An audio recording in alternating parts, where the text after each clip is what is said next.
সম্প্রতি ঢাকা বিশ্ববিদ্যালয়ের বিভিন্ন হলে শিক্ষার্থীদের উদ্যোগে গণবিয়ে শিরোনামে একটি আয়োজনের কথা সামাজিক যোগাযোগ মাধ্যমে ছড়িয়ে পড়ে। এ বিষয়ে বিভিন্ন সংবাদ মাধ্যমেও খবর প্রকাশিত হয়েছে।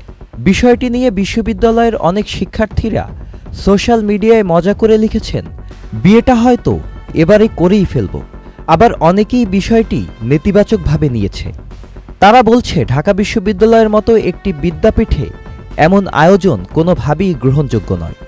তবে বিশ্ববিদ্যালয় প্রশাসন বলছে এ ধরনের আয়োজনের সঙ্গে তাদের কোনো সংশ্লিষ্টতা নেই এবং এ আয়োজনের অনুমতিও তারা দেয়নি। গত 16 সেপ্টেম্বর ঢাকা বিশ্ববিদ্যালয়ের জনসংযোগ দপ্তরের উপপরিচালক মোহাম্মদ রফিকুল ইসলাম স্বাক্ষরিত এক সংবাদ বিজ্ঞপ্তিতে এ তথ্য জানানো হয়। বিজ্ঞপ্তিতে বলা হয়, সম্প্রতি ঢাকা বিশ্ববিদ্যালয়ের বিভিন্ন হলে গণবিবাহ সংক্রান্ত একটি খবর সামাজিক যোগাযোগ মাধ্যম ফেসবুক ও কিছু গণমাধ্যমে প্রচারিত হয়েছে। প্রাকৃতিক ও নিরাপদ জিরোক্যাল ক্লাসিকের সাথে এখন পাওয়া যাচ্ছে জিরোক্যাল স্টেভিয়া, যাতে ঢাকা বিশ্ববিদ্যালয় কর্তৃপক্ষের বিষয়টি দৃষ্টি আকর্ষণ করেছে। এ ধরনের গণবিবাহের আয়োজনের কোনো অনুমোদন কর্তৃপক্ষ কাউকে প্রদান করেনি বা এ ধরনের আয়োজনের বিষয়ে আনুষ্ঠানিকভাবে কেউ বিশ্ববিদ্যালয় কর্তৃপক্ষকে অবহিত করেনি।